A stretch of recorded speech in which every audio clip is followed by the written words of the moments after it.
Hello again, it's John and Liane from IntoU. So we were chatting, more chats here about relationships and so on, and we were chatting on the subject of dates and how often people can end up essentially with the wrong person because they're going with the wrong attitude to a date. So what's the wrong attitude, Liane? Or one wrong attitude anyway.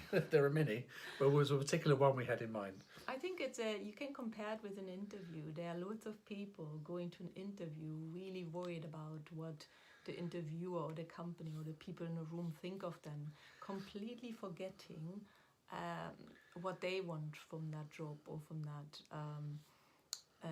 that future career. Yeah. And dates are very much similar, that we focus so much on making an impression on how they think about us that we actually not really checking in if we actually like them or if they suit us. So that happens very often. Yeah.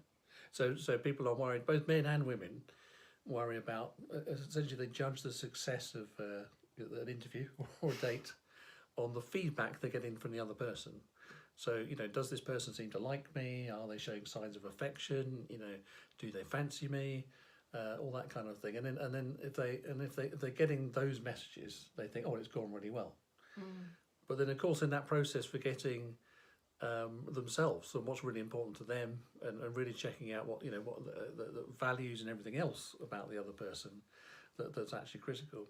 Now, the reality is for Liane and I, we have a strong view on this, that actually, if you go into a date or a situation being very self-aware and secure in yourself, then you don't need that approval from somebody else. You can you can drop that and just get on with actually getting to know someone, so that you're not seeking that approval.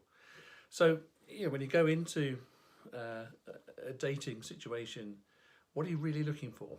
Are you looking for the other person to like you, so that then you can feel better about yourself? Or do you already like yourself, and you want to spend the time checking that person out? Okay, hey, maybe they're in the same trap too. Maybe they're sitting there going, show me signs that you like me. Do you like me? Rather than asking about you, what's important to you, what do you value, and so on. And I think, when you go with that expectation, does the other person like me, you very much in your head. So you're not feeling that much. You're really in that place where checking in, getting very self-conscious, what you're doing, and you will not be your best, and you will not be yourself. And often, people dress up. Yeah, we dress up, but we should still present ourselves. So if you are more on a sporty end, it would be great if that came across. Of course, you can make yourself pretty and put makeup on or stuff like that, but if that is like day and night, if in your day-to-day life you're very different, then you're already creating some issues there, because the first impression you're giving is actually not your normal state, how you experience life and how you engage with life. Yep. So be yourself is the bottom line. Be comfortable with yourself. Be secure about yourself. Know who you are. Be clear about what you value and what's important to you. Don't seek approval from the other person. That's not why you're there. Why you're there is to get to know that other person. Certainly the first few dates, anyway. And don't fall into that trap of being dependent on the other person's approval. Yeah. And we fall into that trap because that's how we're brought up. As children, we're trained as children that we're good and we're lovable if we behave and we're the right kind of person. But hey, you've grown up now. You're an adult. you can be who you are, and that's actually who the other person wants to see. They want to see who you are, unless of course they're in the same trap and all they want is your approval. Yeah, and you just help yourself in that situation, because. Otherwise, you have some awkward dates and maybe you move along, but actually you knew from the beginning that there were things that weren't really your cup of tea.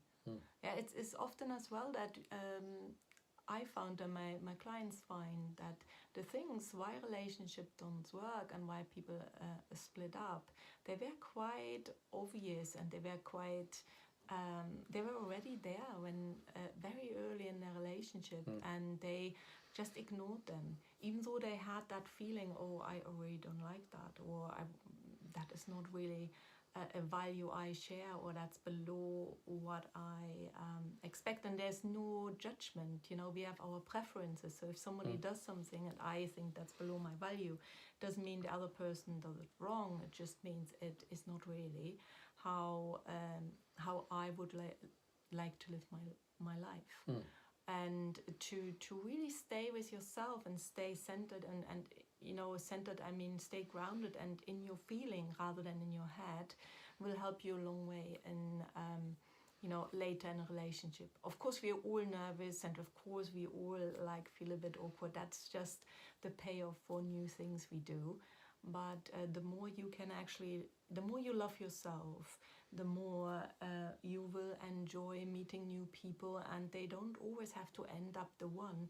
It could be that you meet somebody and you connect on that friendship level really, really much, but you don't know, you don't feel it physically, you don't feel attracted physically to that person, and that would be an enrichment for your life as well if you make good friends and you know, hang out with people you like. Yep. So bottom line is just, you know, first love yourself. You know, that's why being single is great.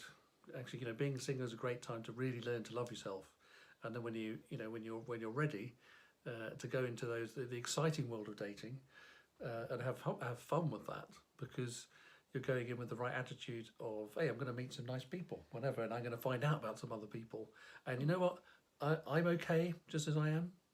And so I'm looking, you know, if I'm looking for a long-term relationship, I'm looking for someone who also thinks I'm okay as I am, and you don't have to pretend to be something else. And I have a good, I have a good metaphor for that. I used once with a client. It's a little bit like your first date is like when you're looking for a house. Yeah, would you sign straight away the contract for a new house? You wouldn't. Yeah, so take time. You know, you have a second viewing, a third viewing. You maybe think about it. You know, you don't have to decide on the first night that this is the one you want to spend the next 20 years with. Sometimes it works. Sometimes you see a house and say, that's it. That's the house I want. You know, I sign straight away. But often, you know, it's not like, you know, that we have to really work out or react out of scarcity to secure that, not knowing what we really want or if that is what we want. Yep.